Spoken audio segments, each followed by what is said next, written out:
Hello, welcome everybody to finally another Akira live development session, live development vlog, development update, whatever it's gonna be, whatever it is. Just a second, let me check that my audio is correct. Yeah, it seems that the audio works, everything is fine, everything's kosher and chill. So yeah, welcome, thank you for joining on these December 29th. Just the last couple of days of this 2022 year that has been a little bit of a shit show also this year. Like every year since 2016 probably has been horrible, but I really hope that everyone is okay, is enjoying this holiday season, their vacation a little bit, or taking it slow. I was finally able to get back into Akira a little bit because I'm on holiday, I'm on break, and then I can jump back into coding Akira, and I have a plan. I have a plan to be able to finally release a beta version and then an upgrade plan to GTK 4. But yeah, we can discuss all of this during these little live streaming. I'm not sure if I'm gonna be able to do some live coding. I will try because I'm re-implementing a couple of last missing features in order to release a new version via Flatpak. But if I am not able to do it, it's all right. It's gonna be fine. I'm gonna go through all the amazing new features and functionalities that in the new version you will see in the new version of Akira, which is a complete rebuild from scratch. Is just so good. It works very well. I'm very excited. But first of all, as usual, feel free to write in the chat. Thank you, Jason. Thank you so much for joining. As usual, feel free to participate in the chat. I will go through a bunch of different things, different steps. I will explain what I'm doing, what is the status of Akira. Feel free to write questions or whatever you want to write in the chat is fine. Be polite, be gentle, and be respectful. But I will go through all your messages later on, so don't worry about it. I will read every single message. But yeah, so first and foremost, why I haven't released Akira for more than a year. Like, the last official release of Akira was on August 15, 2021, and it was a simple upgrade to Elementary OS 6 to make it compatible with the new SDK or Elementary OS 6, the Odin release. I haven't released anything because at that point, Akira was at a stage where it was a good proof of concept. It was working, the user interface was intuitive, understandable, the approach to the library work that I wanted to do, it was valid, and we had a proof that what we wanted to achieve was possible. So there was the bare minimum MVP, the minimum viable product that you do usually to start asking for fundings and demonstrate that your idea actually is legit and it works. But at that point, we hit a little bit of a bump, like not really like a massive wall, but it was like a big bump. It was a big hole in the pathways to make Akira sustainable and actually usable in a production environment, and that was performance. All that I mostly focus on initially on coding Akira was actually demonstrating that the user experience approach that I wanted to do in that application was doable, was possible.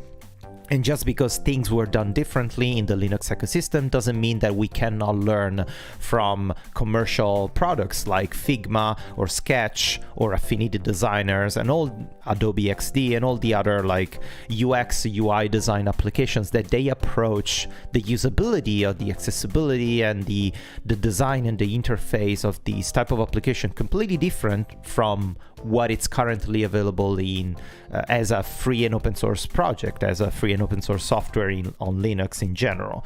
So I didn't focus too much on the stack used or the actual performance approach. I just wanted to make sure this works, this is doable, this actually is possible, and it's not just a dream that it will never be, we will never see anything or anyone actually using this. So once we had that concept done and workable, we started looking at the actual performance of the application, and it was pretty terrible because I used like all native GTK widgets, GTK3 widgets. I used GooCanvas, which was a ready-made interface library to better and more easily use Cairo, because unfortunately the availability of open source libraries to do graphical design things, like to do like computer graphics, like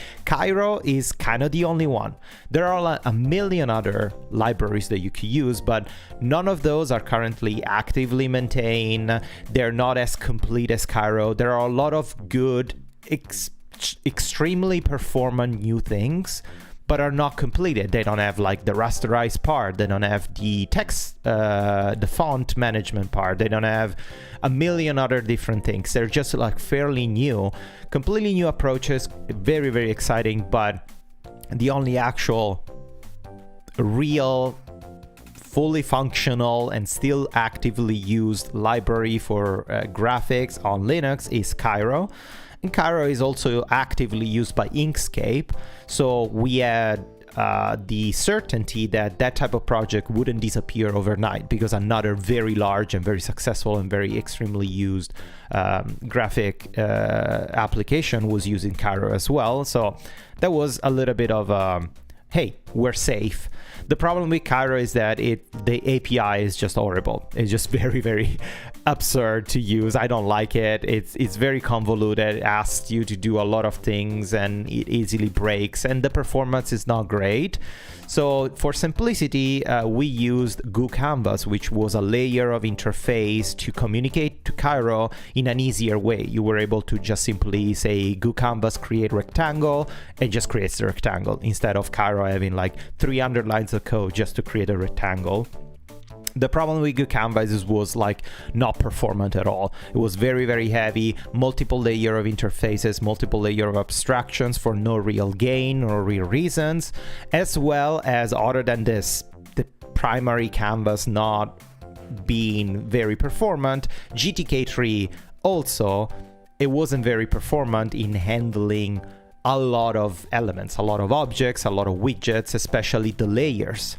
A mistake that I did was, whenever you create an object, we create a layer and we just create all layers one after another, which is fine if you have 20 layers, so 20 shapes, but already if you start passing 100, 200, 300 shapes, it just goes to shit very, very quickly. And this is an intrinsic issue of GTK3, like the list box widget of GTK3 is not performant at all, cannot handle more than like a few hundred things. After that, it starts slowing down. So yeah, there was all these and a million other issues. Like, of course, when you build an application this complicated and this large, you will hit a point where you learn a lot from your mistake and you need to decide, okay, it's time to refactor, because now we know what is the direction, we know what we can do, now let's do it properly. And that's what happened in the past year and a half, almost 2 years. Just a complete rebuild from scratch. We restarted entirely from scratch on a completely different branch. We currently use the main branch, and we rebuilt everything from scratch. We removed GooCanvas. We implemented a new library implementation of the canvas that talks directly to Cairo with interface abstractions, a very, very simple interface abstraction that get rid of all the extra layers and extra complexity that is not really needed that was inside GooCanvas, but makes using Cairo borderline easy. I wouldn't say like easy, but kind of easier than it is right now. And at this point, we started implementing performance tests, unit tests to make sure everything was working properly. And I tackled for almost 6 months the most difficult part was the layers panel, because the layers panel needs to be high performance, needs to handle hundreds of thousands of elements all together constantly without slowing down the user interface. And that meant creating a completely from scratch virtualization a virtualization implementation of layers. So basically the trick is that what you see in the viewport, all those layers, those are the only elements that they exist.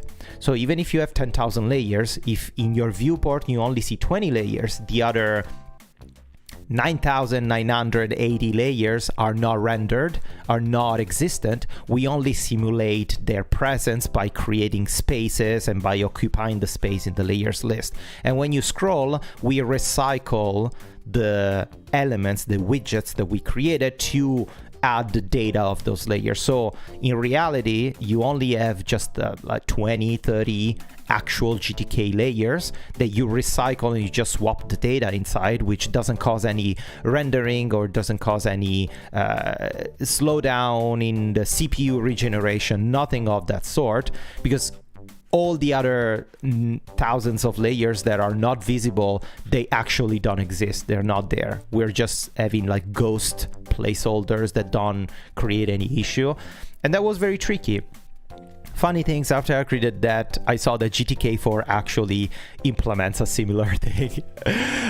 It's not that I invented that and GTK4 like copied. No, absolutely. Like the developers from GTK4, from GTK, they were absolutely aware of the limitation of the GTK list box in GTK3. So they approached it the same way, just create a virtualization layer so we can recycle items and we can make it super performant, and it's totally fine. So these are the gist of a quick overview of what happened in the past year. And now Akira is completely rebuilt from scratch. But because of a rebuild from scratch, we needed to disable a lot of features that were already there, like the feature of saving and loading files, because we've changed completely the file structure, the feature of exporting images, because we rebuilt the canvas so we couldn't generate PNGs or JPEGs to export. So yeah, we needed to literally restart from scratch. And now I'm gonna show you what we did and how it actually behaves and performs and how performant it is. So yeah. Jason writes, so many open source applications tend to chase innovation rather than lead in it. Happy to hear that you want to keep the lead mindset, thinking how the customer will benefit by your design choices.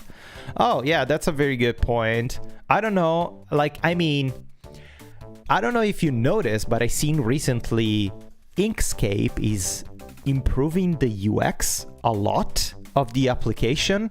Things that I remember specifically 4 or 5 years ago, I tried to get into the Inkscape forums and things like that, trying to propose changes, things like that, and I was very shunted at that point. At that time I was like, oh, we don't need to change this, it works perfectly, these are useless. And now I see a renowned interest in making the user interface and the user experience of Inkscape better, more intuitive, more well organized, and I love this.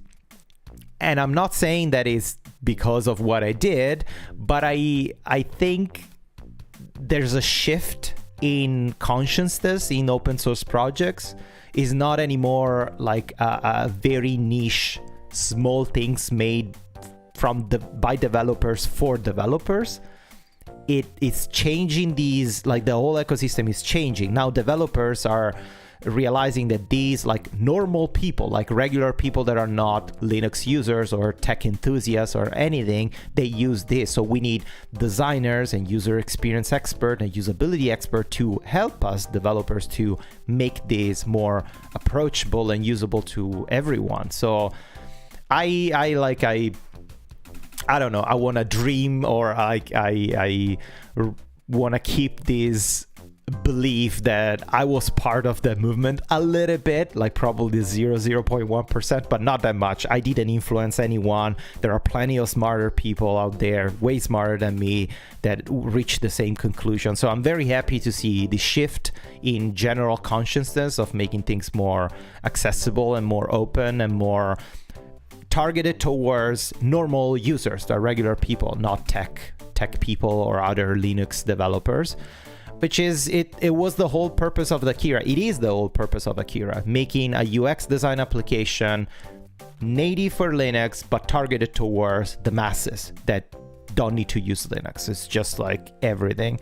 But yeah, let me show you what we did, and I'm gonna switch monitor here, or I'm gonna switch screen and take a sip of water because I talked too much already.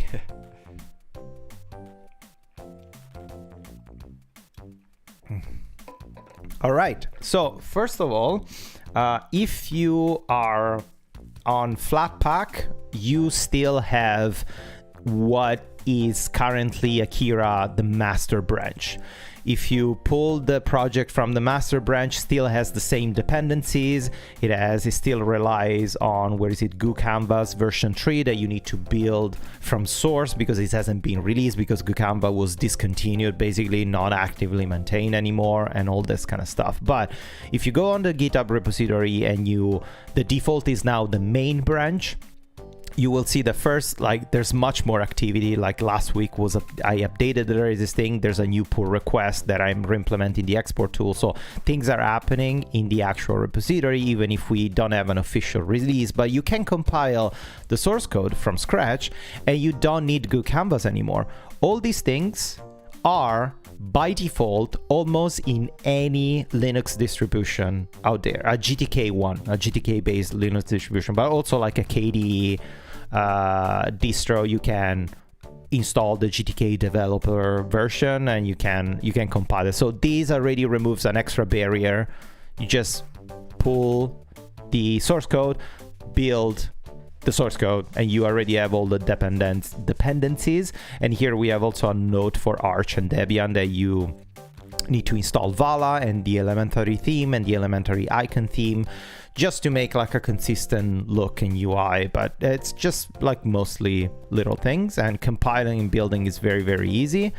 And what we did here, we went through massive redesign. So I'm gonna show you what we did. I mean the export tool, not redesign, a re-architecture of everything. So this is our lovely Akira. So first of all, a couple of things that you will notice. If you generate an object, this panel is still disabled because we're still making sure that the panel works properly with the new library.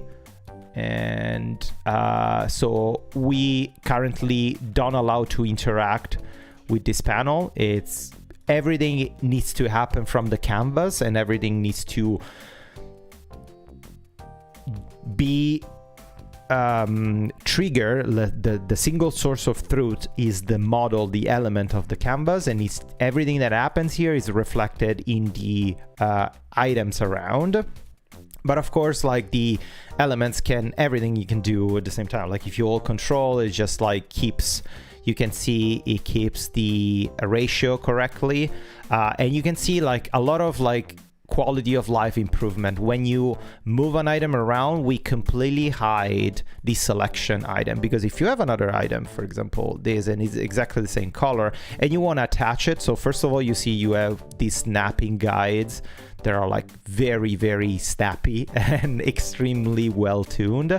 But if you want to attach it completely, you have the snapping things, but you can also zoom in, and you're sure, because you don't have the graphics of the selection around these little knobs and the layout here, you are sure that you are actually attaching it correctly, and you don't have an extra layer of graphic that it bothers you on top. Also, for example, if you have a shape that doesn't have a border, this is without a border, but then when you select it, you see the border of the selection, and this is kind of annoying. But when you resize it, you see we only show the knob that you currently have selected. We don't show any other knobs. And when you rotate, we show only the rotate knob, and it's like much more quality of life improvements, and it works great. We have also, when you zoom in at a certain point, automatically the grid appears, and probably in the live streaming you will see that it's kind of shitty, like it's not super sharp. I think it's just the monitor. If you actually try it It's very sharp and it works perfectly, and items are perfectly snapped to the grid. All these things you can control.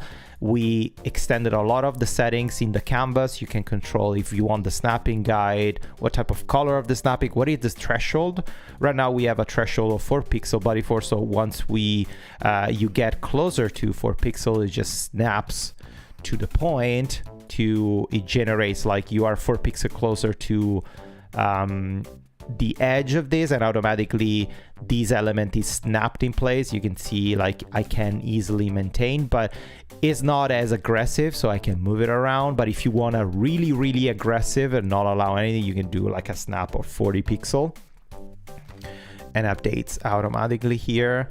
And once you do that, you can see it is like as soon as I'm 40 pixel closer to the edge, it snaps on the spot. And if I don't move it further than 40 pixel, it remains snapped. So it's very user controllable and very reliable to give whatever control you want. Of course, if you want a different color, the pixel grid color, all the things that you want. So this was very complicated. Like making all these elements are drawn via Cairo and making them like virtual elements that are not actually interfering with the layers tools. Then another complicated thing was duplicating layer. If I hit Control D, it just duplicates the layer. And if I select 3 things all together, we have multi-selection. Another thing, I don't know if it's visible in the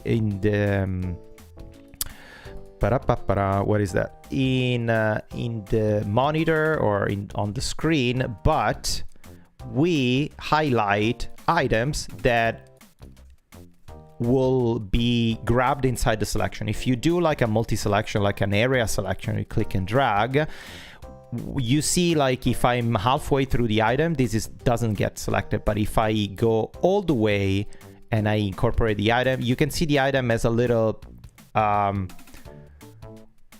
ghost or like highlight hover effect. You can see if I go here, you see now it's blue. So with this, and we will implement the ability to control the thickness of this highlight feature and also the color. So you can see if you're in this scenario where you have a lot of items, you will perfectly know which items will end up in the selection without worrying about accidental selection, because you know that only these items that are currently highlighted and they have this ghost border over effect will end up in the selection here. And also this, like you're gonna have multiple items and then you can Control D and they duplicate all the items, and the layers, they remember the position of those items, so the Z index of those items is perfectly in shape. And yeah, as you can see now, I'm gonna start duplicating a lot. You can see like the layer, there's no slowdown in the UI, everything is super snappy. I can select like a million layers, everything it's absolutely fine. Let me hide my camera for a second so you can see the full. This is the virtualization layer that we did, and I see Danielle is here in the chat. Hi Danielle, thank you so much for joining. Little admission here, I stole this idea of the virtualization layer from your Elementary OS music application. It does exactly the same thing. It has a virtualization GTK list box and only renders what you see, like all these layers, what you see in the viewport, and all the other layers we simulate the space of the scrollable area. Like after this one there are no actual layers, and if you start scrolling we recycle those elements, so we can have literally 10,000 items generated in 0.1 seconds and doesn't slow the UI at all, and it's absolutely fantastic. Multi-selection works, you can delete stuff. I can delete everything, select everything, delete everything, and we start from scratch again, so which is fantastic. So yeah, Danielle, little admission, I stole a lot of the Elementary OS code because Elementary OS is great and I love it, and the source code is so easy to learn and use, so it's Vala, yay, victory of open source and sharing love. But yeah, so yeah, this was hell to make. You can, of course, there are a lot of little things. You can rename layers, you can lock layers. So when it's locked, there's no interaction here. You can't do anything. I need to implement the invisibility layer, so it's still there. But there are also a lot of like UX improvement and things like that. Other things that we implemented is an intuitive UI that knows where those items are. One of the main issue of a lot of open source application is that the buttons in the user interface, they're always constantly active and they're all there, and they just, who cares, whatever, right? Like you keep using them, it doesn't matter. Even if they don't do anything, they're there. You can keep clicking on that. There's no feedback if something actually happened. Our buttons are different. We enable them and disable them based on what you can do. For example, in this left side panel, we have the alignment buttons on top. They currently are all disabled, but also all the color options are disabled because there's nothing that you can color, so it's useless to show something that you cannot actually use. But if I select an item, you see the fields colors and the borders colors, and also these organization like the z-index stack of your elements. And of course, because we selected the topmost element is this one on top, there's nothing, the buttons to say move it on top or move it up are disabled because you cannot do that. It's just, it's useless, right?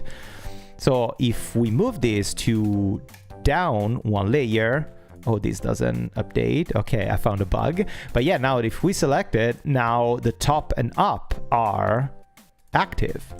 And if we move it all the way to, for example, this one all the way to the bottom, also down and bottom, we cannot go down anymore. These need to update better. They don't update, but same thing.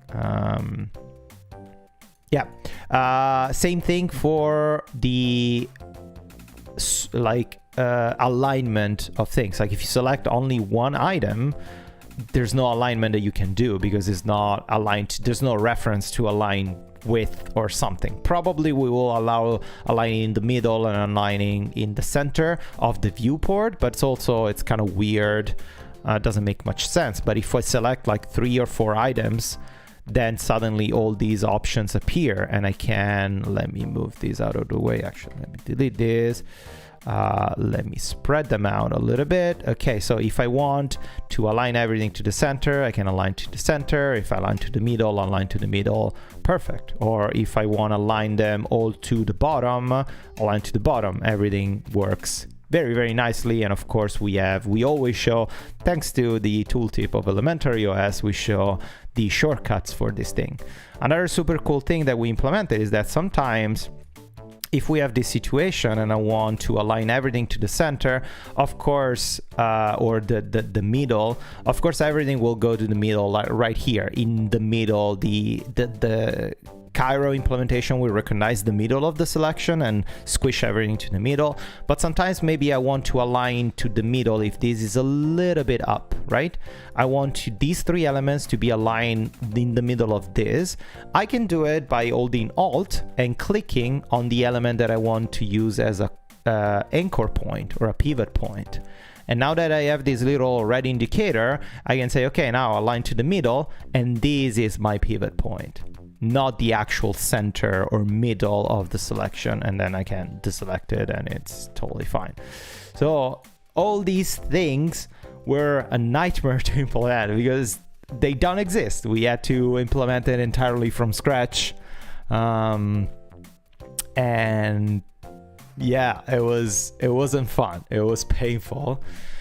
And there are a lot of other million things. We started playing with a little bit of like the vector implementation. This is still very much a work in progress, but you can do a Bezier curve now.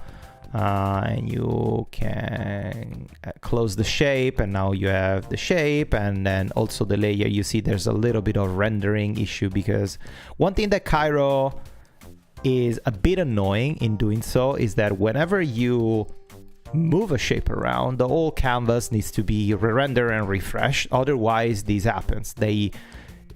these little things happen because it's not part of the selection. So there are a lot of careful calculation of let's only refresh the canvas when it's needed, not all the time. One thing that GoCanvas was doing also when moving your mouse around was refreshing the canvas, even if it didn't need to. But yeah, now we have the path, and the path is also reflected as a path layer here. So we have a different icon. It's easier to pinpoint and select all the layers here. We also have, yeah, you can see things remain because it needs to be fixed properly. We have an initial very simple implementation of text pango. You cannot edit this, but hey, we can control the text. And the goal is something that we absolutely hate about Inkscape and GIMP is the editability of text. The text should be editable in the canvas. You don't need a text font panel to the side if you just want to highlight something and make it bold, or change the font size of something and then change the text. Everything, like the majority of the interaction, should happen on the canvas. So yeah, we started doing a lot of these things, as well as, well, we got artboard, which are completely different things, and you can have elements inside the artboards, and when you move an artboard, the elements inside artboards are like glorified groups. And in the layers tools, you can collapse the artboard behaves and acts as like a fancier group. And artboards are clipping the path automatically. So if you have elements that are bleeding outside of the artboard already, like the path is clipped. And artboards are great for multiple prototypes that you need to check and make sure that everything works properly and blah, blah, blah, and things like that. You can control the zoom. There are a lot of extra things, like if you control click the zoom, yeah, you can write whatever zoom level you want, like 1,000 per pixel. You get this. Look how sharp it is. Everything is super sharp. I love it. Oops, I selected the terminal, and control 0. Like there are all these extra things. But yeah, things are happening. Things are moving along. I implemented last time the group layer. So if you select multiple items, control G, we got a group now, and automatically it's selected group. And if you go on rollover, it selects the group. But if you hold control, it allows to select single items inside the group. So of course, if you also double click, you enter the group. But this is something that, for example, I really don't like about Inkscape. If you have multiple groups, one inside another, it's a nightmare to properly select what you want. And you never know if you're going to click, am I going to select the group or am I going to select the single item? I don't know. Let's just click, multiple click. It's just horrible. Here with this over effect, you know that, oh, I'm selecting the whole group. Let's hold control and I can select the single items now. I can ignore the group if I want, move it around. And if I click outside, then this is a group again and remains inside. And the over effect, of course, works also from the layer. So all these things, every time there's a usability improvement to make the canvas more familiar and more usable, it takes a lot of time because it needs to be fine-tuned. But yeah, all this good stuff. Now, what I'm working on and what I'm implementing is the export, because in order to release these as another alpha version, we need to re-implement two main features: the export and the save and load of files. Right now, save and open, they don't work because we changed. Before we were loading and saving GoCanvas items, GoCanvas objects. Now, no, this is pure Cairo. We need to save the SVG code basically. But yeah, so these two main features are what are missing, and I'm tackling first the export. So it's nice to export images, even if the images are just gray boxes.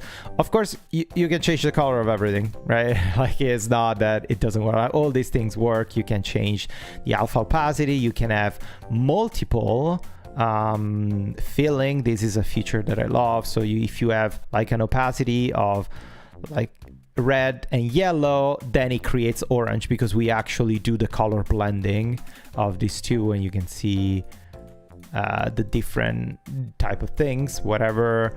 The color picker, I also stole these from Elementary OS, these like magnetic sorry, the magnifying effect of the color picker. So if you want this color, if you want, it works also with your desktop. So you can go outside the actual application of Akira and select a color from the desktop.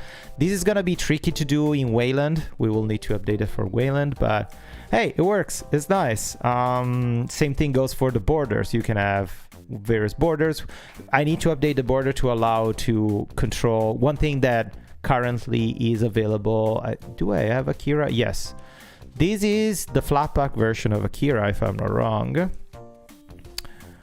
No, it's not. This is the same. Okay, so I installed, sorry, it's not the flatpak, but the flatpak version, currently alpha version, you can control the thickness of the border, you can control the border radius, all those things. I just need to re-implement them with the new library. It's just gonna take a little bit, but I don't need to reinvent those from scratch because they work pretty nicely. What I'm doing right now, I'm working on exporting the current selection. So if you want, like, you want to export all these things, you just select them and you click export, export current selection, and I need to generate a preview here.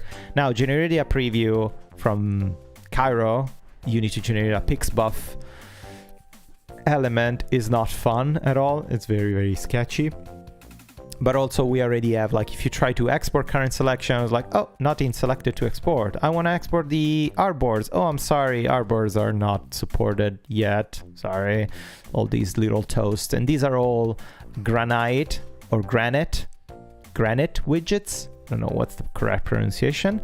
And there's also like highlight area to export. It's something that I need to implement back. If you click on it, you should be able to just highlight an area, and then we will export just the area that you highlight, and it's pretty straightforward. But yeah, so let's jump into that for a few seconds, and I'll show you the source code of these beautiful things.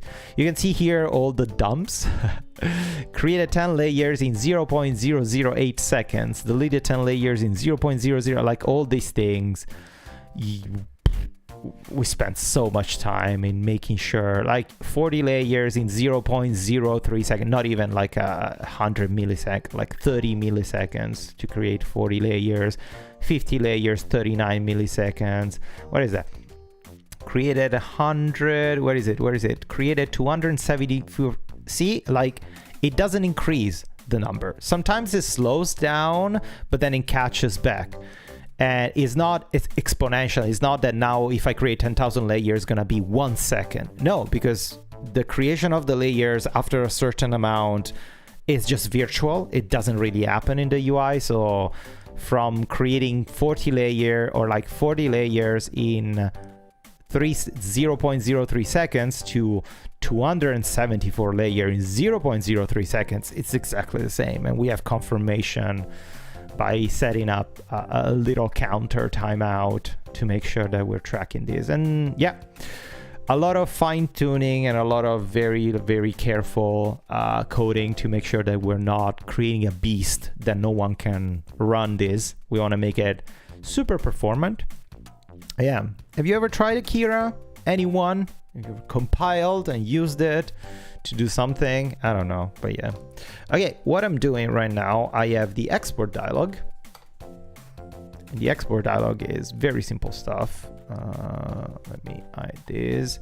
I commented all the old code to generate the preview. The export dialog is just a very simple GTK dialog.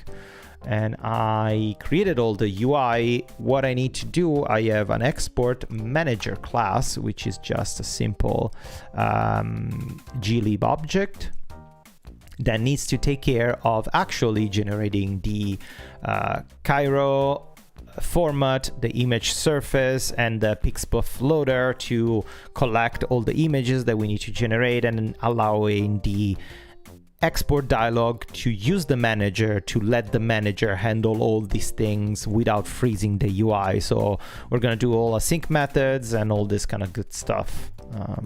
Yeah, let me take a small sip of water because I'm collapsing here. Oh, hello, Micah. Hello, thank you for watching. How's everybody doing so far? Is this super boring? Is this terrible? Like nobody is enjoying it? I hope everybody is enjoying it. Yeah. How's the music in the background? Is it too loud? I can lower it maybe. Or maybe not. Let's go a little bit down. Yeah.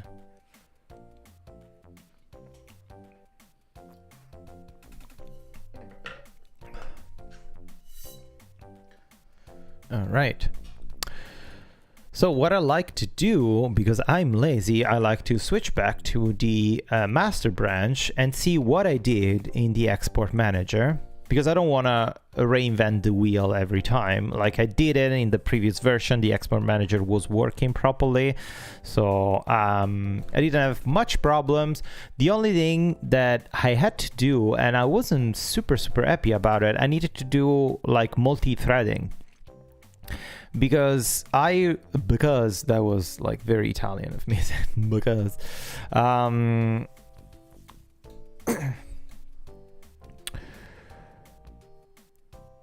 Because generating, where is it here? Where do I have it? Export thread. Yeah, here.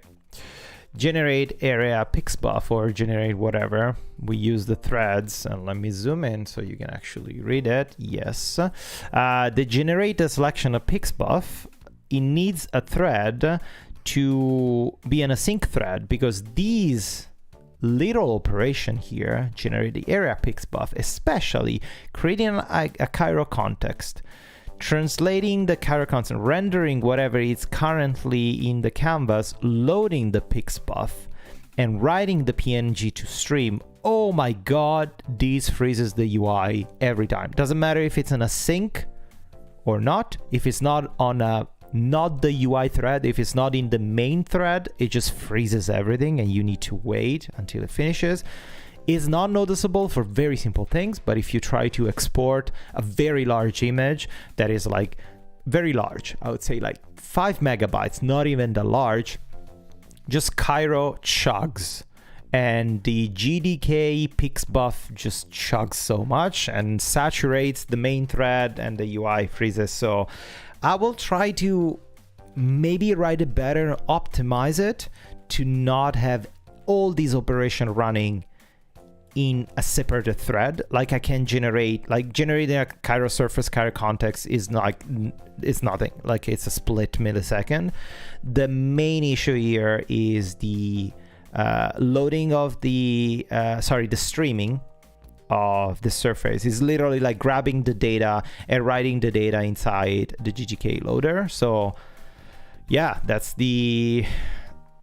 bad part. So let's try to make it better. Micah says, I can't wait until we can use Akira for our design, our work design. Yeah, me too. I can't wait. Also, a little other things. I wrote a discussion here. The plan to upgrade to GTK4. Of course, now I'm focusing on fixing the export tool and fixing the saving and loading of files. And after this, I will release another version of Akira so people can enjoy the new library. But after I did that, I will put the main branch kind of like partially on freeze and switch to a GTK4 branch to rebuild Akira from scratch with GTK4. Because at that time, potentially, theoretically, Elementary OS 7 will be released.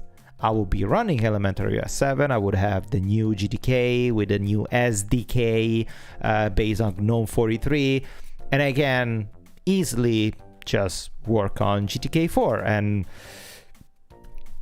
rebuilding everything with GTK4, which means even more performance improvement. I can stop using my custom virtualization of layers. I can use the native GTK4, which works way better because mine is kind of hacky sometimes. I'm not super stoked about it. I invalidate rows a lot, even if it's not necessary. But yeah, next year is going to be pretty intense from that point of view. But hopefully there's still the goal for summer, June, July 2023, to release a full-on beta version of a usable, kind of like borderline production ready, which means able to import SVGs, import images, manage the border radius, border colors, the path tool, the vector tool, pencil tool, everything needs to be working. So yeah, it's gonna be rough. It's gonna be not easy, but we'll see. Okay, where was I? I was on the master branch and search library manager, export manager. The export manager takes care of everything. Yeah, I built these 2020, 2 years ago. Woo. Okay, we'll see. What are we doing here? First of all, I want to... I haven't touched this code in 2 years, so it's gonna be rough. It's gonna be pretty rough. But here, I am doing the export the selection. I'm only exporting the selection. And when I export the selection, I first trigger the dialog, generate the image from the current selection. I'm generating the preview, and this is init generate preview. So these two can go, and preview finish. This init generate preview and preview finish, like generating preview and preview finish, these are two signals that the export dialog is listening to. Where is it? Here from the manager. And what this does basically simply shows the message and disables all the child items on the sidebar. So while the image is getting generated, your UI is disabled. It's not frozen, it's just disabled. So you cannot change like the resolution of the type of image. You need to wait for the preview to have finished. Otherwise, if you change something, I will need to make that generation of the preview abortable, but I don't want to do it. It's kind of sketchy. Maybe I will do it later. And then when the preview is finished, we re-enable the sensitivity so we don't disable anymore anything, and we hide the message preview image, which is what happens here. For example, if I stop the preview finished here, and I do ninja and com source, and if I do a little selection here, Control-Alt-E, export, you see the message underneath like generating preview, please wait, and all these are disabled so the user can't accidentally interact. I will need to implement something that the user can click cancel, delete, and just like clears everything and interrupts the generation, but this will happen later. For now, escape is already a thing, so it's not a big deal. But yeah, preview finish. So what I need to do, I need to generate the preview of the selection. And here I started, first of all, if there's anything in this pix buffs, this pix buff is just a hash map that we take care of storing all the pix buff that we generate alongside the integer name of their ID, and their ID will match the items, the selection that are the current selection of those items. So we're just like cloning the ID of those models and adding the ID as the integer so we can reference those if we want. No need to reference strings or anything. So let's organize a little bit the work that we need to do here. First of all, loop through all items and clone the model. Then generate the pixbuff from the Cairo context of the model, and then save the pixbuff inside the hash map. These are primarily the things that I will need to take care of. So let's see if I can do that. So first of all, selection manager, loop through the items. Let's open the selection manager. I love these, I really like the code organization of Akira. It's very intuitive. The names are very easy to recognize. Like, you need to handle the selection, just open the selection manager. Selection manager is everything. There are a lot of very good context to help you understand what the hell we're doing and all this kind of stuff. So okay, here in the selection manager, I want to loop through all the selection items. And I got remove some selection. Item is sibling. All selection change, delete selection. Oh, we got a selection object here. As I said, I haven't touched the code in a while. Oh, we got node selection. I think the node selection is what held everything together.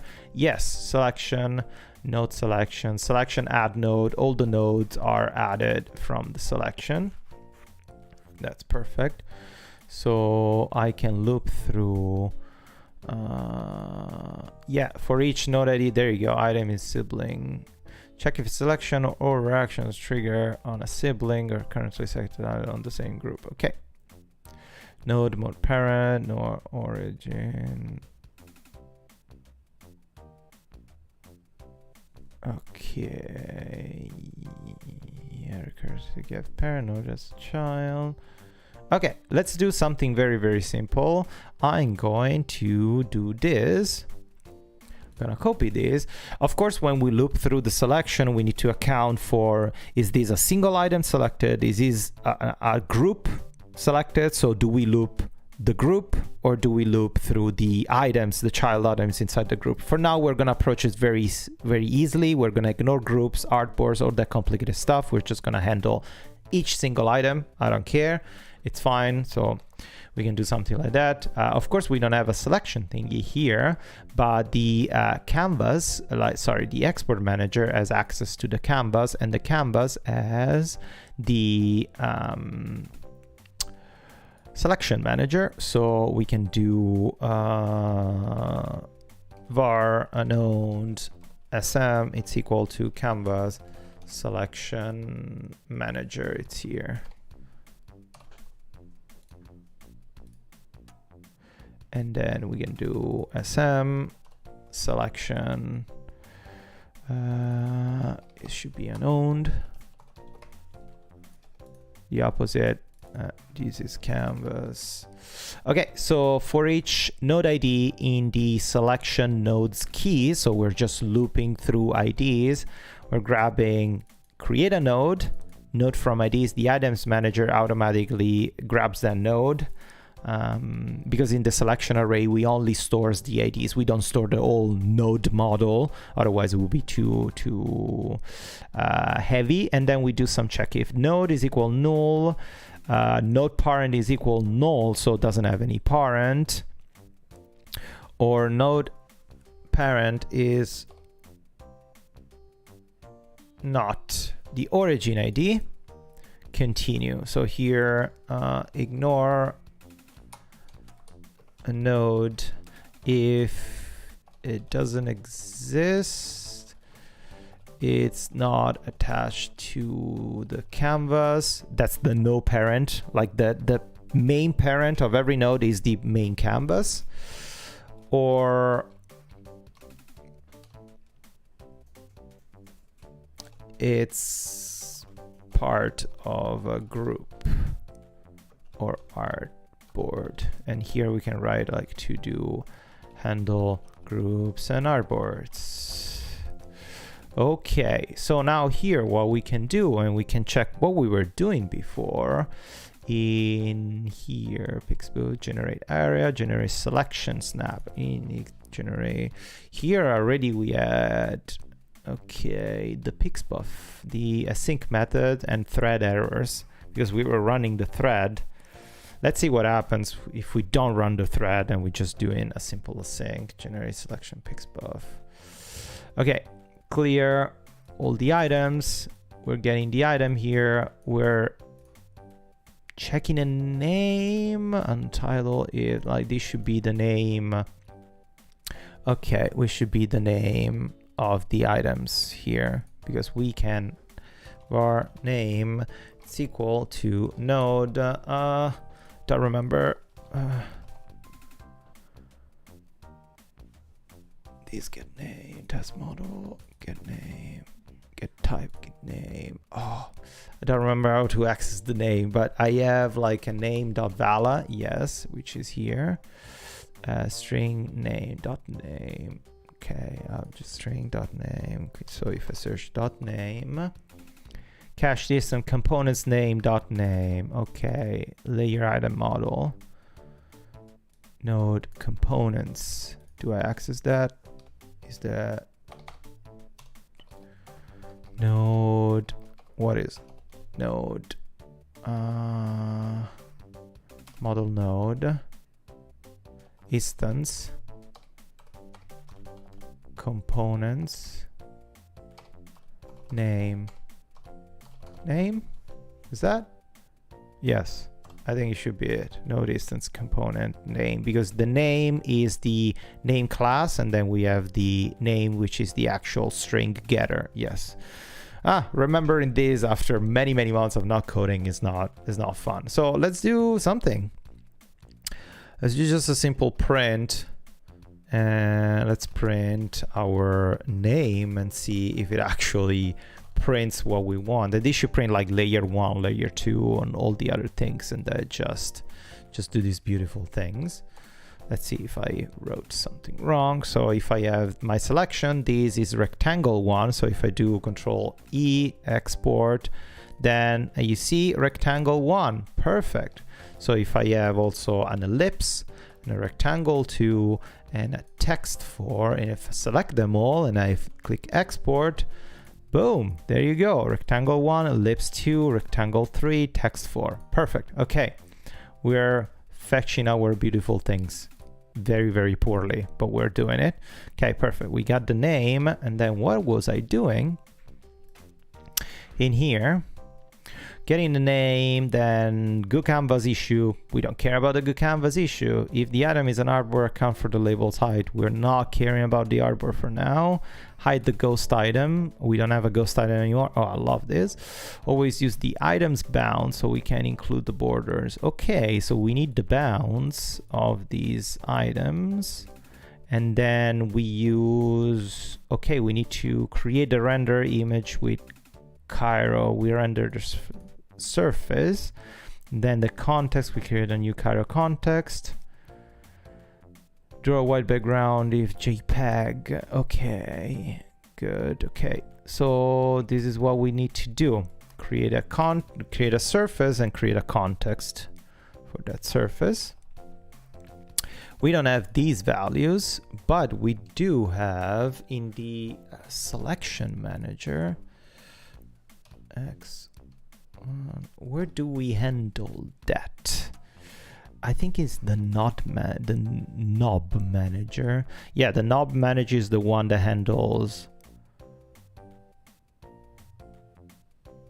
knob layer, anchor point node, obviously test, update selection, remove select effect, remove anchor point, update knob position, update knob layer. Okay.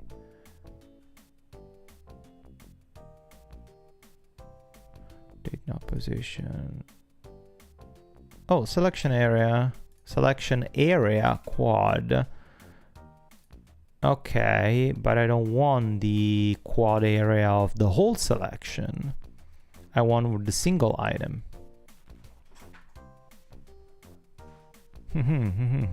Yeah. Okay. But this is good. So the selection, and this is the node selection. It's not the selection manager, it's the node selection. Oh. Node selection, where is it? Public item selection, it's called. Okay, we got select a node. Oh, we can differentiate groups and nodes. This is great. And then we got the first node, map iterators, pants one group. Return service selection list. Okay, add node. Yeah. We get so remove node as ID. Groups contains is empty count area. There you go.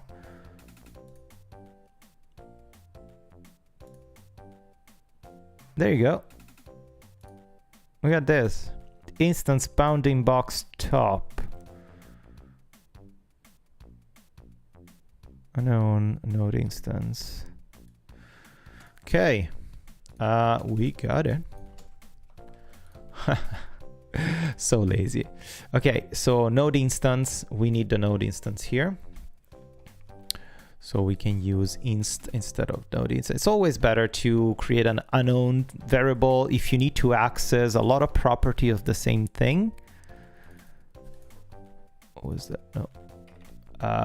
It's it's safer. Is you make it unowned so you don't create a reference. If I'm wrong, maybe I'm saying something stupid, but here is like more performance so you don't mess things up, I think. Okay, so we can do, we don't need all of this. 1, 2, 3, 4. We don't need any of this. And we don't need any of this. And we can do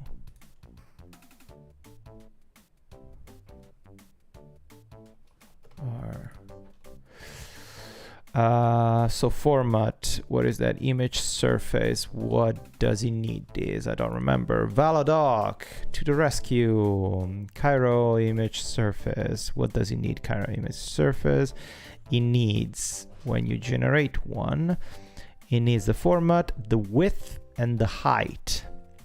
Now for data, where is it? Width and height. Width and height, does it mean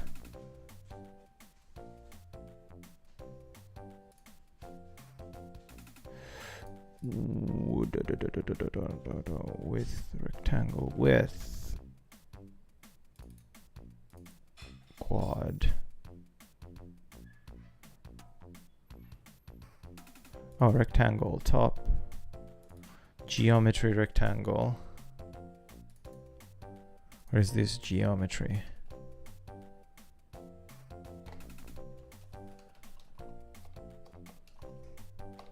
Rectangle. Okay, where is width? Bounds.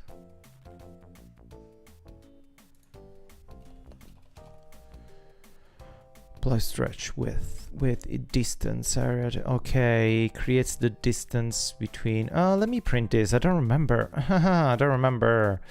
I do not remember. Let me comment this out. And now we have print.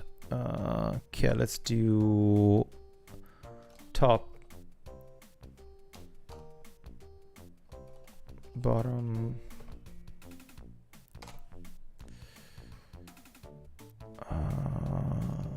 left and right. Sorry, this is super boring, I guess. Are you guys falling asleep? Are you all falling asleep? Probably. These top, what is top? Bounding box. What is bounding box? Geometry, model instance. Model instance.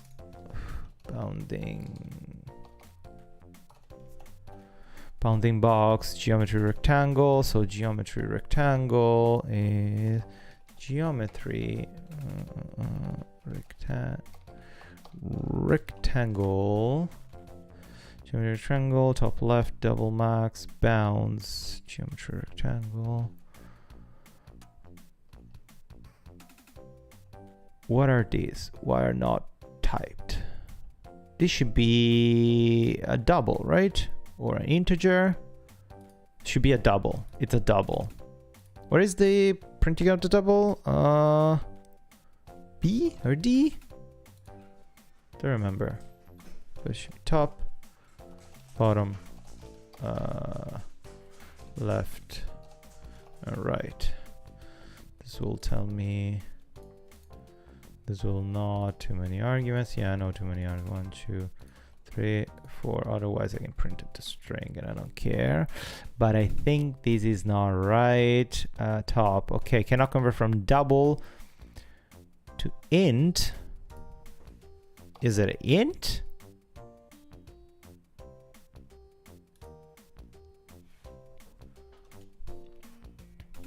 No. Is that double is B? No, B should be Boolean. I don't remember. Where is double? What? Is B or F? No, F is float. Oh god, I don't remember these things. Come on, Valorant, help me out. Okay, it should be... Okay, cool. So if I have these and I do export, what does it print here? Oh, yeah, of course, B is nothing. I'm an idiot. Is that F? F, F, F. Is that right?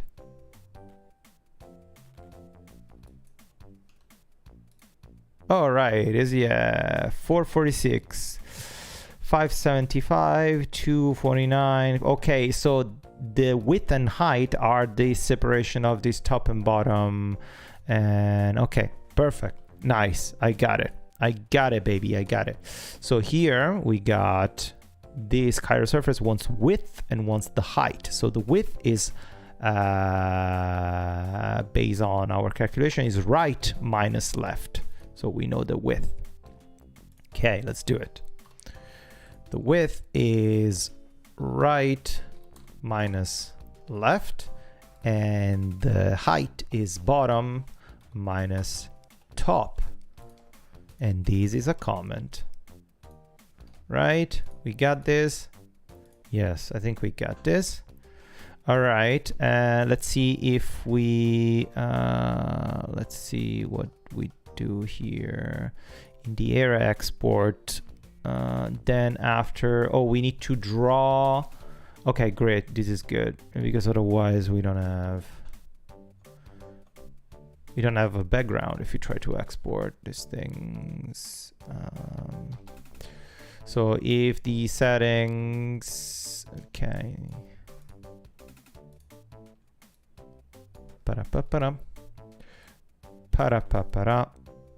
Paste. If the settings export format is a JPEG, or the user doesn't want to export the alpha, we put a white background. We will need to allow users to change the color of the background of the export, but we can do this later. It's not a problem. But then after that, we translate, move the currently selected item, render the selected item. What? Why are we doing this? Why am I moving this?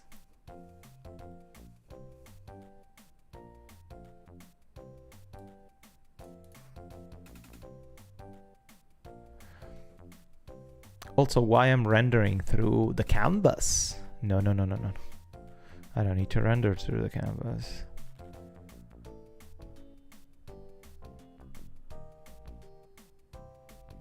Okay, scaled, context, translate. I'm skipping this for now. Write loader, write data, surface. Okay, we write the data. Okay, create the pixel from stream, and this is gonna be nasty. Okay, let's copy all of this and let's remove the things that we don't need. I don't remember why I was doing all this stuff. I don't remember. I probably had a reason, but then I hated myself for this. Okay, name, instance name.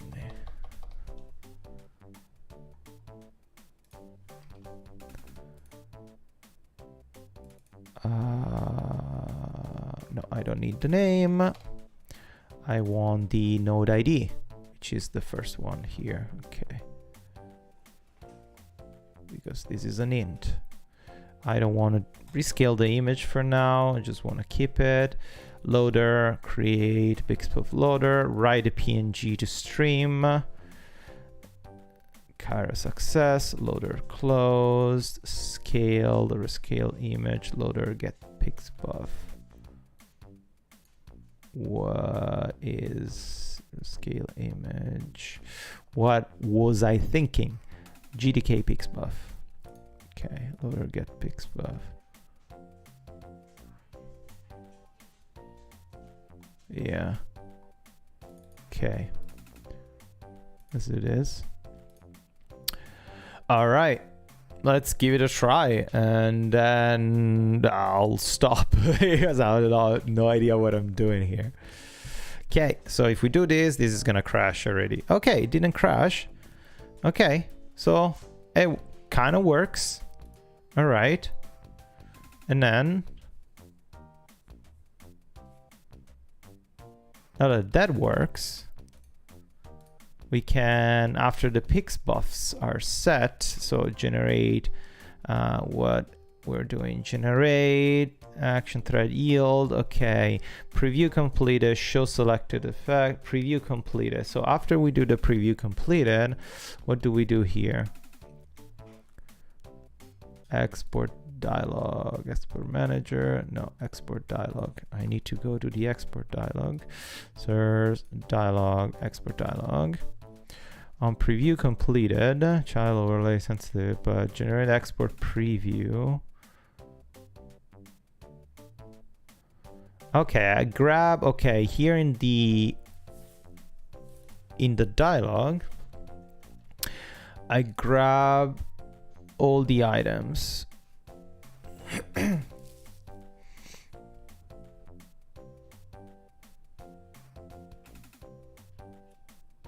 I create a new model.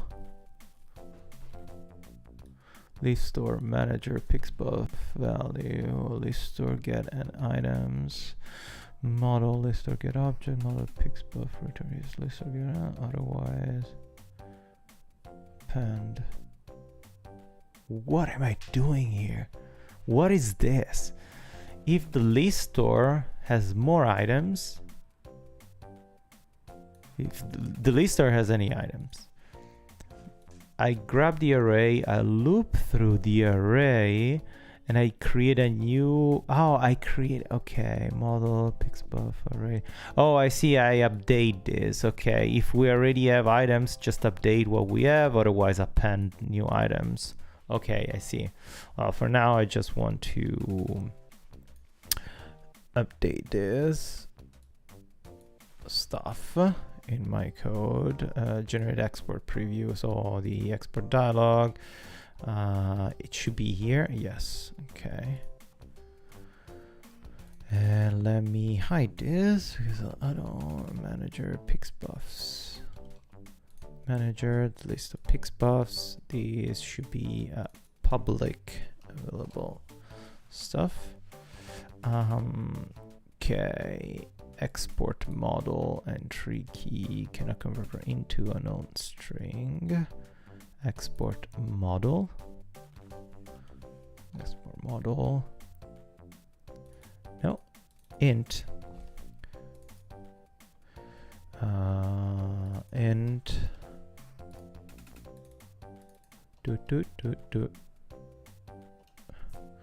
Node ID.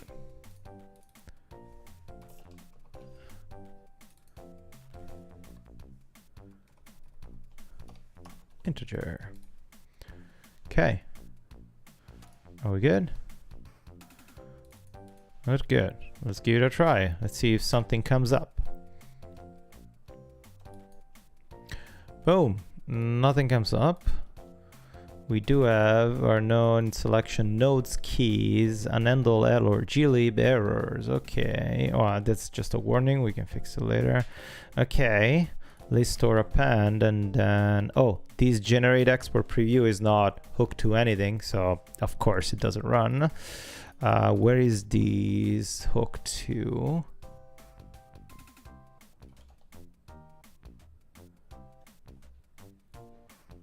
Export generate export preview.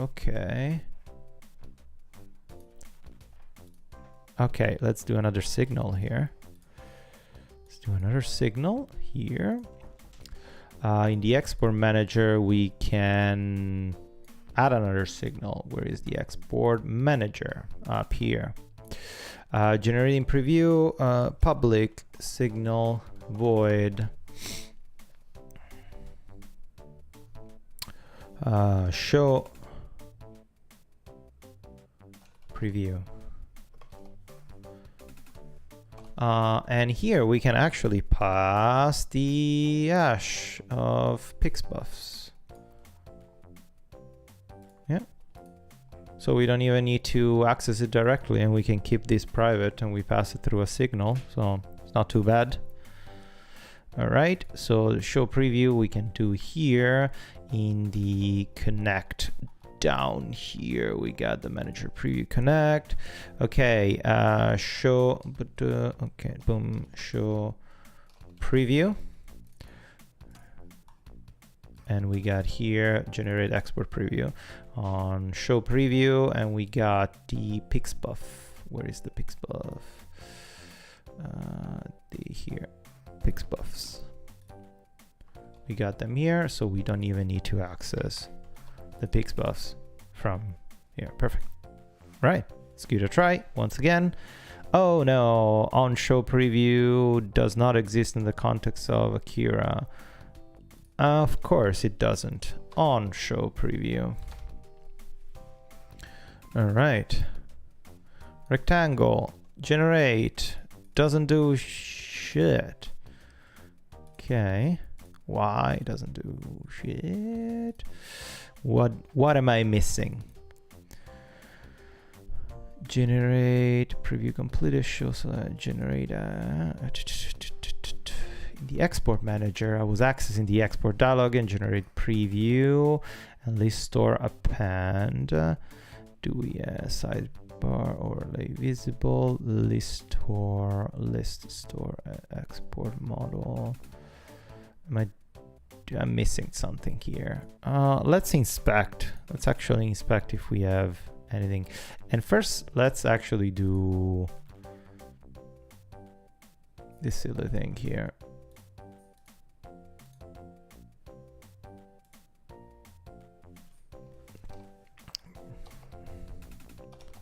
Just to make sure we're running. Generated. Generated. Boom, boom, boom. Bum, bum, bum, bum, bum, bum, bum, bum, bum. Ninja. All right. Export. Oh, we're not calling that? What? What? Is this something happening and I'm not calling that? Oh, I didn't save the file. Sorry. I'm the worst. Okay. Export. No, we're still not calling it. What is happening? What am I missing? Send help. Please send help. Okay, so on show preview, it's here. Show preview, connect, export manager, show preview. Of course, I'm not calling these anywhere. After this, I need to say init generated preview, show preview, pixbuffs. If I don't call this, nothing will happen. I'm so tired. I'm supposed to be on vacation, so I have like vacation brain.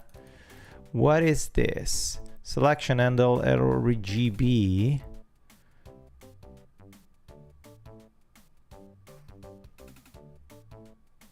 Unhandle glib error. Okay, I'll handle it later. It's fine. All right. So now something should happen. Ooh, yeah, look at this. We got an image, a fake image, because we are not rendering this thing, of course. I skip all this part because I didn't understand it. Where is it? Where is it? Where is it? I skip the rendering of the selected area or the context.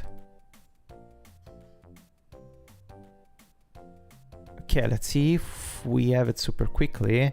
But hey, we got confirmation that something is happening. Okay, cool, cool, cool. We're starting to generate something. We don't have. What's the name of this? Sorry, what's the name of this? The source object type Akira model export model has no property called file name.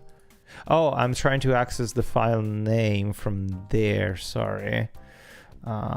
Still accessing the old file. Ugh. File name. Where am I getting the file? Export dialog folder button. No, get file name. File manager dialog action manager. Image export widget.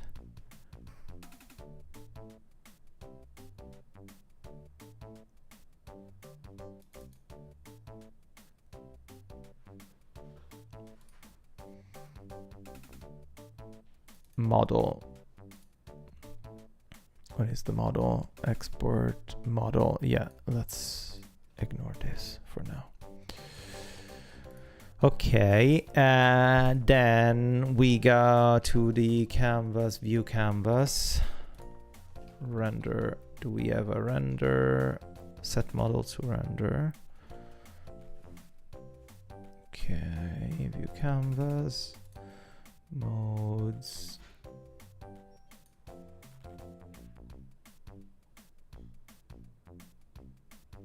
Main view canvas.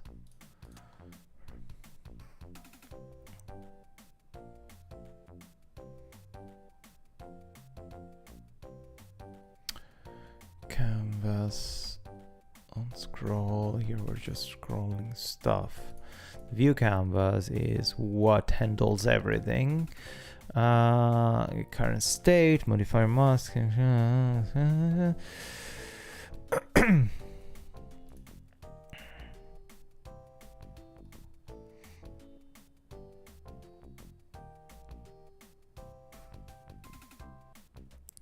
Smooth canvas visible bounce, start insert mode, enter for factory adjust.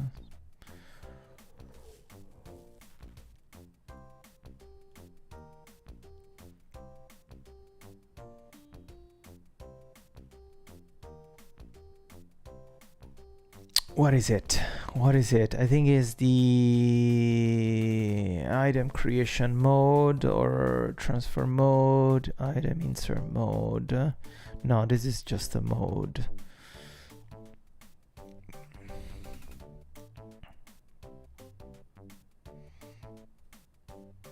To research will begin, button release, transfer release event. Extra context, construct item. I don't remember.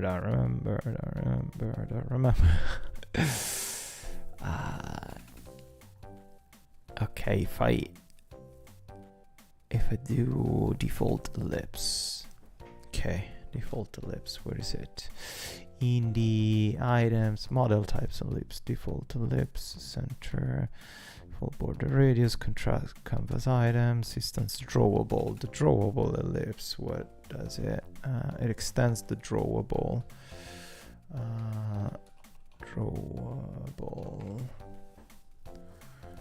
novella. Okay, there you go. Context.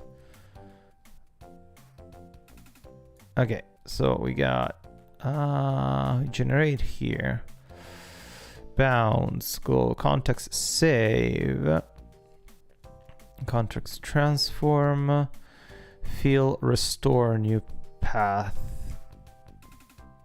device to user, so context get matrix, set simple create path, set fill options, in fill set matrix, context store, context new path. Okay, and this is instance drawable.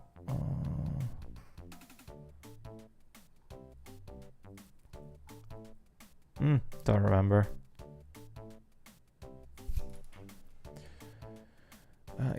Items manage new rectangle and then add item to origin. There you go. Add item to origin. What happened? Add item to group. What happened here? Compile model.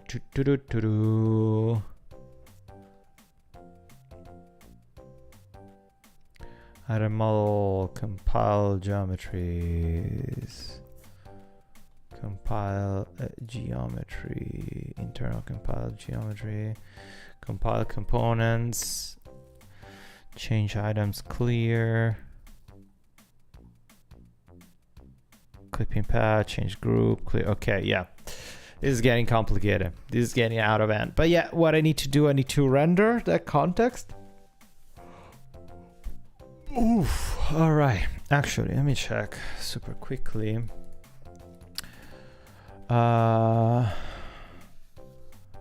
Construct surface, write to PNG. Write to PNG, save the image, set the current context paint.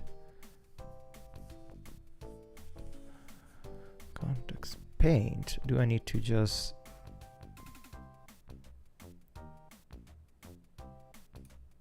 Maybe that's what I'm missing?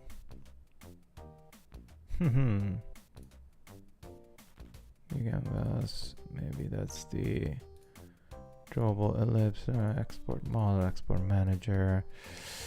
Where's the context? Context field.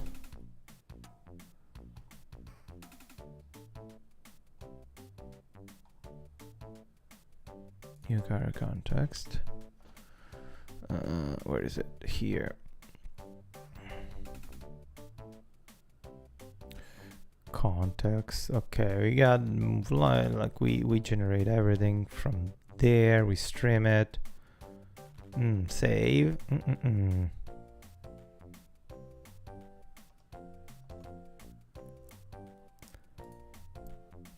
Context field.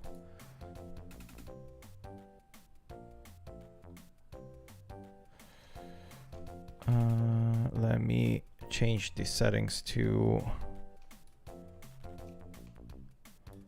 JPEG. If I change the settings to JPEG, okay, the image is done, and here we can write our beautiful title. Okay, great. So this happens, but not the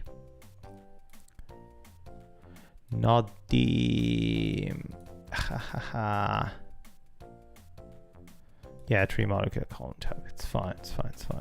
I know all these things. These happens, but not the actual drawing of these. Okay, because I got the surface. Okay, I need to get what is on the canvas at the time and render it on this context. Okay, I see. Okay. Render. Okay.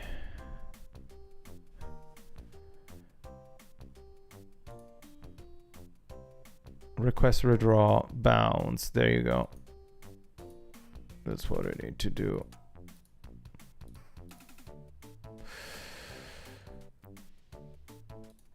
Render target bounds to Akira context. There you go. That's what it needs to happen. I need to do. That's what it is. Okay. Render target bounds to Akira context. Yay. Okay. I'll do that later. All right. Well, that's pretty much it. It's been 1 hour and a half of madness and open source. I hope you all had a great time. I hope you enjoyed it. I hope you are excited as I am of all the progress of Akira, but you can see how complicated every single thing is. But yeah, thank you so much for watching. Enjoy your vacation. Enjoy your holidays. Take care of yourself. Take care of the people that you love. And we'll see you soon next year. Until next time, as usual, happy coding. Bye.